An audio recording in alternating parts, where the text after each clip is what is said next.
Welcome back to Half the Battle. I'm your host, as always, Daniel Levy, and today we're going to talk about UFC 316. Merab Dvalishvili versus Sean O'Malley, the rematch. And my friends, it's going down this Saturday night live at the Prudential Center in Newark, New Jersey. We got the champ Merab putting his belt on the line in a rematch against Sugar Sean O'Malley. And I know a lot of people were surprised that this rematch even got made in the first place. So we're going to talk about some key fights from UFC 316 that I really want to talk about. And then Wednesday night, I'll be live with a guest to break down the entire card. Y'all know the deal. So without further ado, let's get right down to business. Because in this main event, we got the champ, Merab Dvalishvili. He's 19-4, taking on Sugar Sean O'Malley, the former champ, who's 18-2. Currently, they got it. Merab Dvalishvili minus 285. The comeback on Sean O'Malley is plus 245. So my friends, the last time they fought was September 2024. So it's been less than a year. However, Sean O'Malley specifically told the UFC, hey, I want to take some time off because I think I can beat this guy. I'm going to focus only on my strength and conditioning, my wrestling, do things the right way. He was allegedly injured in that fight, whatever the case may be. When you're a bit of a star for the company, they can make exceptions like that for you. And they're giving him the title shot, undeserved or not. I get it, undeserved or not. But now here's the thing, guys. From a betting perspective, when you look at their original fight, it was around a pick'em price. You know, some spots had Sean O'Malley favored, but now we're looking at almost minus 300 for Merab Dvalishvili. And I know off memory, it kind of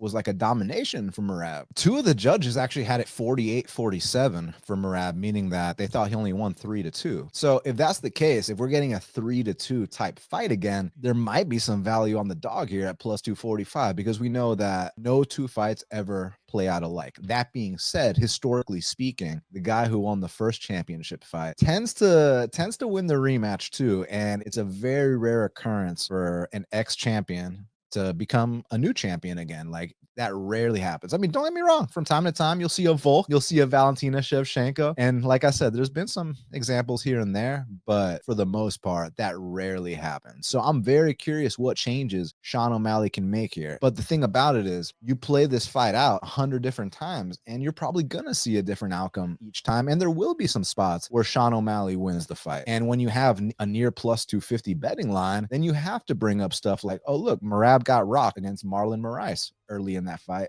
and he had to overcome it. Merab loses rounds early in fights sometimes, and then his pace carries him over. The reason I'm bringing this stuff up is because you didn't have to lay minus 285 on Merab last time. You got pick-em odds on him, even dog odds for some people. Now you have to lay almost minus 300, and it was a 3-2 type fight. What kind of adjustments can we expect from O'Malley? Is he all of a sudden, in less than a year, going to learn how to get back up from bottom, how to stuff takedowns? I don't think so. I mean, I think he can probably be a little bit sharper. And then on the other side, Merab has been super active. He hasn't had a break at all. Like, right after the O'Malley fight, he turns around and fights Umar. Doesn't just fight Umar, beats Umar, hands Umar Nurmagomedov his first ever defeat. So Merab might be the exception to the rule. Not to mention, like, y'all saw he's dealing with a little pinky toe injury. He was like, well, cut that shit off and fight him. You know, so Merab's a gangster, man. Obviously, as a pure pick, I think you got to go with Merab just based off how the first fight went down and based off the history of former champions don't get their belts back against the guy that beat them. It's a rare occasion, very rare occasion. But Merab and O'Malley are rare fighters, so I can't wait to see what happens. Yeah, pure pick, I'm gonna go Merab, but I think at these odds, considering the first fight was 3-2, probably a dog or pass situation, and we'll see what kind of adjustments O'Malley was able to make. Co-main event in the bantamweight division, we got the champ Julianna Pena. She's 11-5, taking on the challenger Kayla Harrison, who's 18-1. Currently, they got it. Kayla Harrison minus 600. The comeback on Julianna Pena is plus 425. Guys, this sport is wild, right? For Julianna Pena to be a UFC champion, let alone a two-time UFC champion, is insane to me, because I don't even think that she's the best fighter in her division.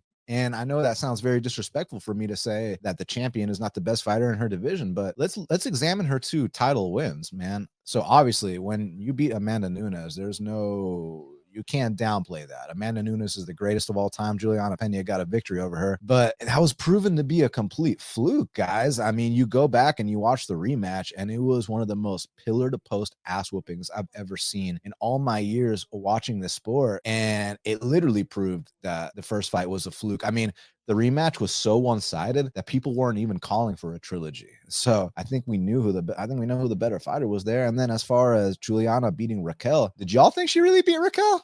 I mean, no, seriously, did y'all think she really beat Raquel? Like, they were pretty close on significant strikes, but I mean, Raquel landed the damage in that fight, had a knockdown, and you'd think they would have given it to the champ there, but apparently not, you know. So Julianna got it. So yeah, she's currently the champ, and I just don't even think that she's the best fighter in the weight class. Now with Kayla Harrison, she's an interesting case because I saw her in PFL at 155 pounds in a youth basketball gymnasium when they came to Atlanta, and she was running through girls at 155 pounds. So now she's not just dropping to 45s, my friend. She's dropping to 35s, and not 36, 35, because this is a championship fight. So there's no 1 pound allowance here. She needs to make championship weight. And I think she's a professional enough to where, like, she's not cutting any corners, and she's going to come in here ready to do so. That being said, at what point, you know, does your body shut down and tell you, like, hey, like, you can't be making 135. You're too big for this weight class. And if she does make the weight, when will there be diminishing returns? That being said, I just don't think that Julianna Pena dishes the damage necessary to really frustrate someone like Kayla. For Julianna to win this fight, it has to be a scenario, in my humble opinion, where Kayla Harrison exerts so much, then in the later round, she starts feeling that weight cut. Then she starts fatiguing. Then you see kind of a comeback victory from Julianna Pena. I think that's the only way Julianna Pena wins. Whereas I could actually see a domination from Kayla Harrison, whereas I can't see a domination from Julianna Pena. I can only see some kind of gritty comeback. So for that reason, I'm going with the challenger to be the new UFC women's bantamweight champion. Now, next up in the middleweight division, we got a rebooking between Kelvin Gastelum, he's 19-9, taking on Joe Pyfer, who's 13-3. And currently, they got it. Joe Pyfer minus 360. The comeback on Kelvin Gastelum is plus 285. So as you guys know, they were supposed to fight in Mexico. Joe Pyfer got sick the night before. I don't know what happened, if he was drinking the tap water, which, I mean, if you've been to Mexico, you know, like, are you crazy? Is there something wrong with you? You're supposed to boil that shit before you drink it. And then he had to make some unfortunate comments. I don't care if it's offensive to you. I will never go back to that country. I did everything right. Fuck that country. I will never fight there again. Shithole, not going back. Don't care if that's offensive to you. That's like me going to, like, that's like me getting some gas station sushi and getting sick and being like, I hate Japan. It's like, come on, bro.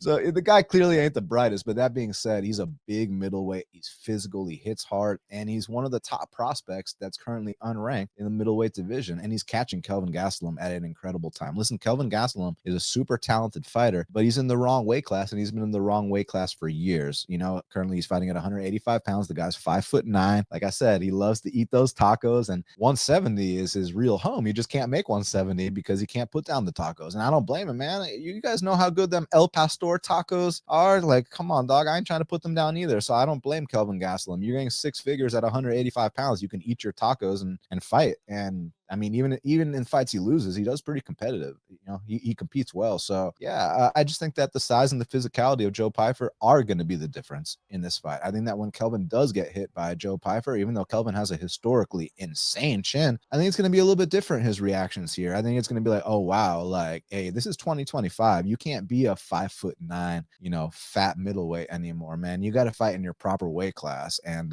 Joe Pyfer, you know, he'd have to cut off a leg to make 170, whereas I could see Joe Pyfer make 205 in the future. Kelvin, it's like, if he went up to 205, I mean, dudes would literally soccer kick him out the octagon. So yeah, I think the size difference will be a factor here, and I'm gonna go Joe Pyfer to defeat Kelvin Gastelum and continue climbing up the ranks. And next up in the welterweight division, we got a matchup between Vicente Luque, he's 23-10, taking on Kevin Holland, who's 27-13. Currently, they got it. Kevin Holland minus 225. The comeback on Vicente Luque is plus 190. Very, very interesting fight. So a lot of people know that we've been on a fade Kevin Holland world tour. Well, actually, we stopped doing that in the Gunnar Nelson fight. Reason being was this: A, Gunnar Nelson is a lot older, and B, Kevin Holland actually started taking things seriously again and dropped to 170. Now, start taking things seriously for his standards. He's not talking about winning belts or anything like that, but at least he's making the effort to drop to 170 pounds, no more 185 pounds where, like, you're badly outsized by Rainer de Ritter and Roman Dolidze and all these guys that you have no business fighting. Now he's actually at his proper weight class. And that last fight against Gunnar Nelson, although there were a couple, you know, Kevin Holland-esque things, you know, ending up on your back at the wrong times, he looked the best he's looked in a long time. And that power really translates at 170 pounds, and that is the proper weight class for him. Just like Kelvin Gastelum, only difference being is that it's Kelvin Holland who's taking his career more seriously now, not Kelvin, right? But that being said, guys, it comes down to where's Vicente Luque at in his career right now, because there was a point there where, you know, you guys remember when he had that brain bleed after the Jeff Neal fight, and a lot of us, myself included, thought he might not ever come back the same. I didn't think he looked good in the RDA fight. I felt like in the Buckley fight, there were some very uncharacteristic moments from Vicente pulling guard and then just covering up and getting pounded out. But that Temba fight, although it was a very short fight, that was a huge step in the right direction for Vicente Luque. Why? Because that's the kind of performance that can help you get your confidence back and let you know, hey, I'm still that dangerous killer. I can still go out there and finish these young, hungry, up-and-coming guys, and I'm not far past it. You still have to be on a certain level to beat me. So, guys, I'm recording this right now on Sunday. It's going to be dropped on Monday, but on Wednesday, that's when I'm going to go live with a guest and really have my full analysis, my tape watched, and everything ready to go. But for this one right now, I think as a pure pick right now, I'm leaning Holland, but it might be a dog or pass situation. I just need to confirm how Luque has truly been looking lately. Like, is he actually on his way out like we initially thought, or was that Temba fight kind of like a, you know, kind of like a reclaiming of who he once was, right? Or was it just Temba just ain't that good, and now we're getting back to reality, fighting real guys? So yeah, like I said, pure pick right now, Holland, but I'm gonna look deeper into this one and see if it in fact might be a dog or pass situation. And next up in the bantamweight division, I know a lot of people have been looking forward to this. We got Mario Bautista. He's 15-2, taking on Patchy Mix, welcoming Patchy Mix to the UFC, who's 20-1 currently. They got it Patchy Mix -170 to come back on Mario Bautista is +145. So first thing I want to say is this: people calling Mario Bautista a boring fighter are casuals and have zero idea what they're talking about. Did he have a boring fight with Jose Aldo? Yes, he did. That fight sucked. But to, you know, categorize a guy and to paint him as his whole career has been boring is absolute insanity and is categorically false. Because I can name you a lot more exciting Mario Bautista fights than boring ones. In fact, I can only name you one boring one: the Jose Aldo fight. It was unfortunate. Listen, when you're fighting a legend that you probably grew up with a poster of him on your wall, you know, you might play it safe a bit and you still got the dub. But I mean, was there anything boring about this guy's fight with Damon Blackshear? Was there anything boring about the way he's been handling the lower tier guys with the finishes he's been getting? Absolutely not. Was there anything boring about the way Mario Bautista flying knee KO'd Miles Johns? I don't think so. Mario Bautista is a very exciting fighter. Now, as far as Patchy Mix, obviously he's a very, very talented grappler. Him coming to the UFC is a long time coming, but now you're in the big show, kid. And although a lot of people are hyping him up more than I would, look, I definitely think he belongs, and I definitely think he's a top 15 to top 20 talent, but people are talking like this guy's the best bantamweight in the world, and that's where I draw the line. I think that is complete, total, utter fake news. He is not the best bantamweight on planet Earth. In fact, I don't even think he won his last fight against Magomedov. And people will be like, oh, but Magomedov beat Peter Yan. It's like, bro, can we put context on things? Like, do y'all actually watch fights, or do y'all Wikipedia cap, you know, these results? Because everyone knows that Peter Yan's first fight with Magomedov was a robbery, and everyone knows that Peter Yan beat Magomedov in the rematch. Now, Patchy Mix choked out Magomedov the first time he fought him, but the second time in that 5-round fight, Patchy was getting wobbled all over the place. I thought Magomedov won that fight. Like, I was shocked. And okay, so you give the robbery to Patchy, and people still have the audacity to act like this guy's the best bantamweight on planet Earth. Yeah, okay, bro. So more importantly than any of that, how do they match up stylistically? Can Mario Bautista deal with these back takes? So I think the best example we have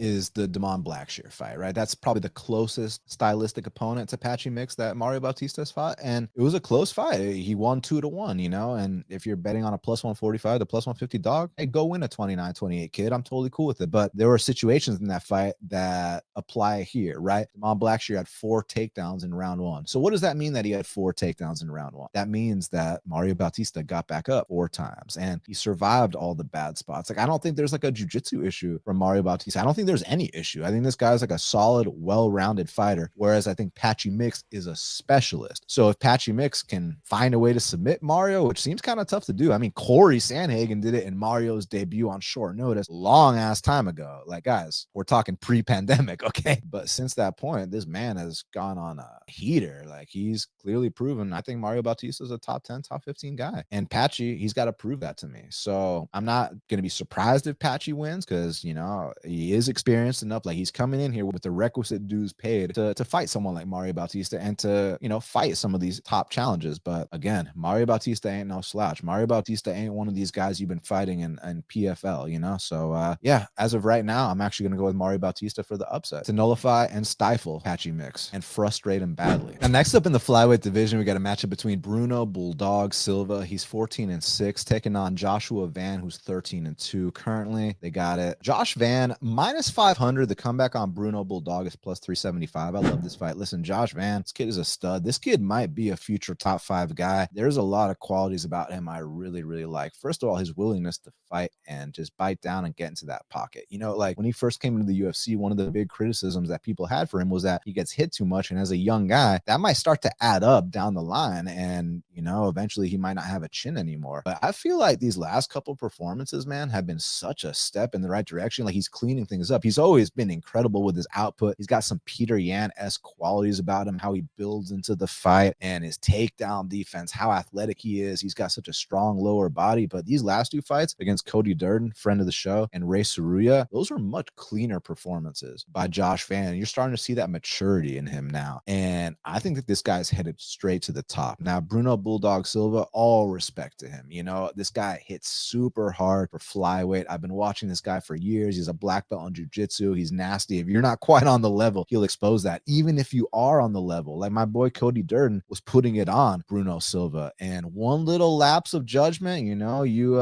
take your eyes off the prize for 1 second and this guy can catch you. So with the criticisms, because we got to talk about this because Josh is minus 500. So with the criticisms of Joshua Van in the past, you know, being too hittable and this and that, Bruno Bulldog Silva is not a guy you want to get hit against. Let's just leave it at that. That being said, Bruno Silva is not able to inflict any kind of significant damage. Josh Van is going to put it on him with volume, pace, and he's going to pick him apart and either get a unanimous decision or a late TKO. I'm going Joshua Van to extend his win streak, and I'd like to see him enter the top 10 and start getting challenged against, you know, someone that's going to put him in title contention. Because although he's only 22, 23, I'm seeing insane leaps in his game, his maturity, everything. I like everything about Josh Van right now. And I think he's catching Bruno Bulldog at a great time. And for that reason, I'm going to pick Josh Van for this fight. So like I told y'all, on Wednesday night, I'm going to go live to break down the entire card, start to finish with a guest. But there's one more fight I want to talk about. And then I'm going to recap the Maycee Barber versus Erin Blanchfield card, even though that fight never happened. We'll talk about that here in a second. But before we do that, next up in the welterweight division, we got a matchup between Khaos Williams. He's 15-4, taking on Andreas Gustafsson, who's 11-2. And currently, they got it. Khaos Williams minus 250. The comeback on Andreas Gustafsson is plus 210. Very, very interesting because, listen, Khaos Williams, he has a ton of power, a ton of physicality. Like, I'm just scared of that guy. I don't want to run into Khaos Williams in a dark alley. You know, if only one of us is going to come out alive, it definitely ain't going to be me. I'll tell you that right now. He's a scary dude, man, but I really enjoy watching him fight. He's got so much heart. And that last fight against Bonfim didn't even tap to that locked in front choke that, I mean, most people would be quick tapping to that. And this guy was like, yeah, put me to sleep. I'm willing to die out here. So big respect to Khaos Williams. And then Andreas Gustafsson Berg, he was supposed to fight this past week against Jeremiah Wells. He was supposed to fight this past week against Trevin Giles. Both of them went running, and now he's got Khaos Williams, man. And I think that Khaos Williams is a tougher fight than both Trevin Giles and, you know, Jeremiah Wells, being that he's a lot younger. You know, all these guys are all physical and specimens, but Khaos Williams just way younger than all those guys. A lot less mileage, a lot less tread on the tires. But that being said, these odds are kind of wide, man. Like, Khaos Williams has had 50-50 fights with newcomers before. Like, you remember that fight he had against Rolando Bedoya? So I can understand why someone would favor Khaos Williams here, because Gustafsson got a very unique style in the clinch. He commented his game plan is to go full you know what. Never go full. You don't buy that? Yeah, Sean Penn. And when he says that, I don't think he means that he wants to go Cody Garbrandt versus Pedro Munoz, just go on a kamikaze mission. I think that he means he knows exactly where his strengths lie. He's going to get right in that clinch. And when I say that, I don't mean no crotch sniffing. I don't mean no making the crowd boo. I mean elbows to the face, knees to the body. This guy literally broke the face of his Contender Series opponent, who was 9-1 with 9 finishes. And I know he's hungry for this UFC debut. And although his style isn't the prettiest, it's effective. And He's very durable. He's physical. He's fought at middleweight before, and he's experienced enough to come into the UFC and fight someone like Khaos Williams. So when we're talking plus 210 odds, I got to go with the underdog here, Andreas Gustafsson, as much as I like and respect Khaos Williams, and I am a fan of his, of course. When you fight like Khaos Williams fights, I will 100% be tuning in, and should be a great fight. But at these odds, I think it's dog or pass. I'm actually go Andreas Gustafsson for the upset. Now let's recap last week's UFC Vegas 106 card. So Erin Blanchfield and Maycee Barber were supposed to fight. The buildup was so good, man. I got pumped, and like, you know, you had all these people criticizing the UFC about how like, oh, it's another women's MMA main event. I'm like, guys, like, is this like Aspen Ladd or something? Or are we talking about two girls that get down and dirty like Maycee Barber and Erin Blanchfield? Like, y'all need to stop, like, you know, just like putting everyone in the same box. Like not all the men fight exciting either, guys. Like, if you're giving me Natalia Silva, Yan Xiaonan, Maycee Barber, Erin Blanchfield, like, I'm tuning in. I'm fans of them. I love how they fight, man. But it was unfortunate, you know. We knew that Maycee Barber was dealing with a lot of health issues going into the fight, but we thought that she had gotten past them. And, you know, she did miss weight, but obviously there was pictures going around that Maycee, you know, she got a boob job. So we thought, hey, the extra half a pound that she missed, blame it on the fake ones. You know what I'm saying? But like, I didn't think that it was like actually medical related. I just thought that, you know, she's been out for a while. Because when you miss by like 3 or 4 pounds, that's one thing. But when you miss by half a pound, that to me means you tried. You just simply couldn't make the weight. But for her to have a seizure right before the walkout, that is just so unfortunate. And obviously I'm not a doctor, but I am a human being with a heart, and I hope that she's doing okay. And I saw some insane comments on Twitter yesterday by multiple people talking about how people are like blaming the UFC, like, this is what happens when the UFC do all these Apex shows. It's like, guys, like, I understand that you hate the UFC, but the UFC are not the reason that Maycee Barber had a seizure. Let's just be very clear about that. I'm not a doctor, but I'm pretty damn sure that the UFC is not the reason Maycee Barber had a seizure a couple minutes before the walkout. So it's just super unfortunate. And it's even crazier that Erin Blanchfield predicted that Maycee wouldn't make it to the fight. That's just wild. Like, maybe I should get Erin Blanchfield on the show. Maybe she can predict some fight outcomes for me, because Mystic Erin Blanchfield, like, damn, like, that's crazy. But yeah, I just hope that Maycee Barber can figure things out to where she can come back the same and be that same person, that same violent, vicious fighter that she's known for being. Because, you know, we've seen with other fighters like Sodiq Yusuff, when he went through his health concerns, he never came back the same. And I just hope that's not the case with Maycee Barber. And for Erin Blanchfield, let's take a look at these rankings. So Blanchfield's currently number 4 and Barber's number 5. I don't think they should rebook it, just in fairness to Erin. So how about Erin go fight number 3, Alexa Grasso? I mean, go pick off Alexa Grasso. I'm down with that. So yeah, that's what I think they should do with Erin. And for Maycee, let's get your health in order before you come back. And I hope that you do. I sincerely do. I know the fans are eagerly awaiting my response to this fight between Ludovit Klein and Mateusz Gamrot. So I bet on Ludovit Klein at plus 140. I put 2 units on him. I thought that he was catching Gamrot at a great time, and I also thought that he had paid the requisite dues to earn this step up in competition, but it proved to be just that, too big of a step up in competition. I didn't walk out of this fight thinking that Gamrot was some title contender. In fact, there were little things. Gamrot got hurt a couple times in that fight. In that 3rd round, it did seem like Gamrot was starting to slow down. It's just Ludovit, unfortunately, I thought he could rise to the occasion, but he just wasn't on that level, and it was what it was. Props to Gamrot for that. And it looks like if we're going to fade Gamrot, it has to be against a top 15 guy, because even though he's on a decline, he can still beat these non-ranked guys, which I learned myself yesterday, but or on Saturday. But yeah, so we'll see where they go from here.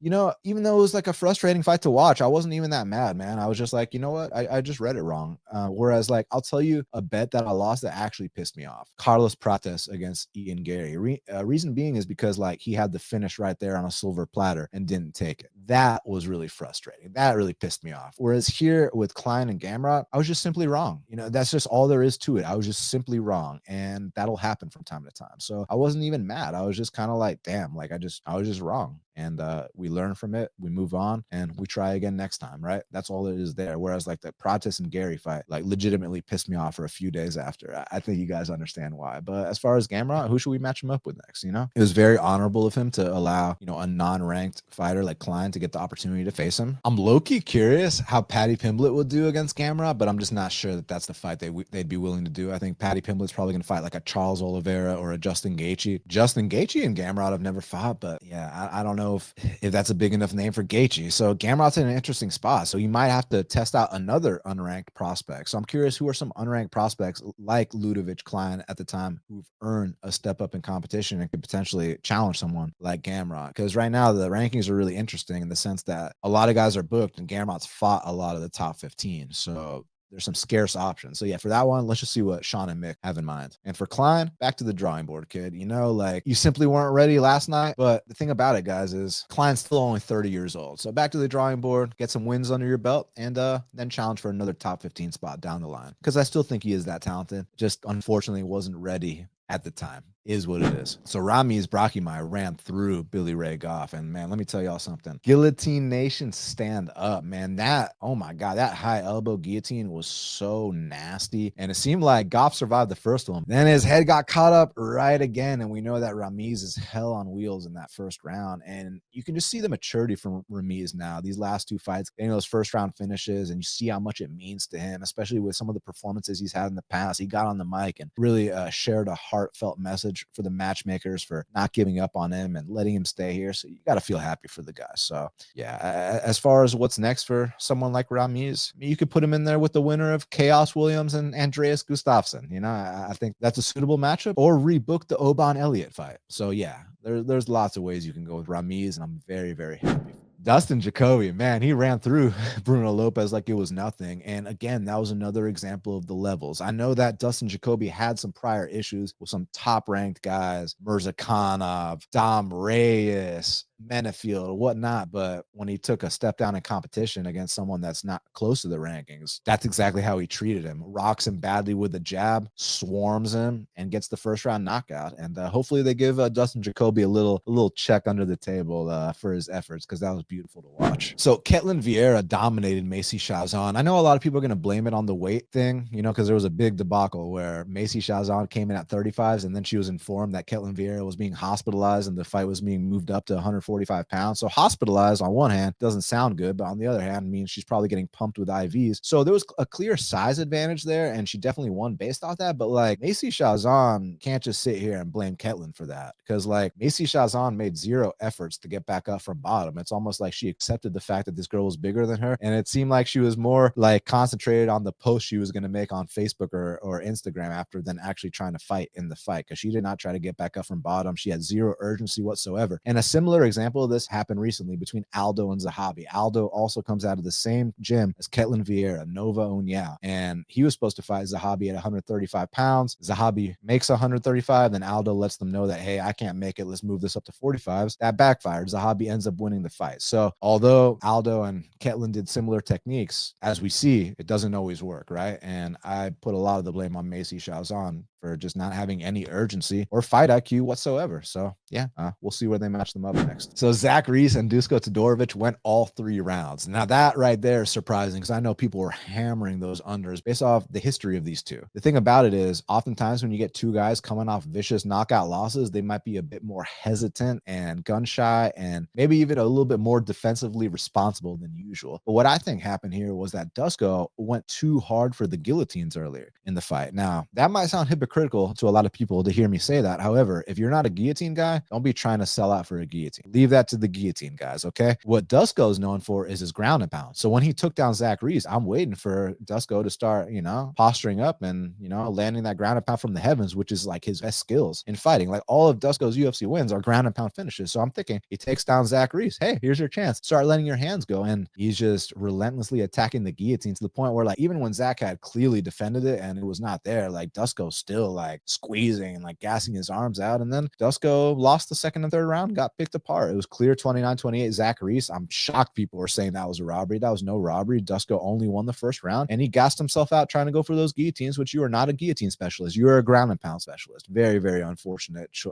decision making. For Zach Reese, time to keep developing, kid, because look, you're only, what, 9-2 as a pro? Let's take it slow. Let's take it slow and develop them the right way. So yeah, that's kind of where I'm at with that fight. Oh man, Alan Nascimento and Jafel Filo had a hell of a fight. If you just look at the stats, and it says that Nascimento landed 12 significant strikes and Jafel landed 14. You're probably like, what the hell do you mean? That was a hell of a fight. No, it wasn't. Dude, the grappling exchanges were so high level in this fight. There was so much back and forth, and it seemed like Jafel Filio was on his way to cruise to a win. End of the second round, Alan Nascimento really turned the momentum around and then just gutted out that third round and takes the 29-28 unanimous decision. So the unfortunate part is that Alan Nascimento, he's so massive for 125 pounds. Like, I was watching that fight with my strength and conditioning coach, and she said that she thinks he probably walked around 160 the day of the fight. You know what I'm saying? Like, that's how big that dude looked. That dude ain't no 125. I mean, 127.5, excuse me. But it sucks we're going to have to wait another 2 years for Nascimento to fight. But when he does, I'll be looking forward to it. And for Jafel Filio, back to the drawing board, but his stock did not drop in my eyes. I thought that both of them performed admirably, and I can't wait to see their next ones. But I suspect that Jafel Filio will come back sooner than Nascimento. So Jordan Leavitt, the grown man that twerks, smoked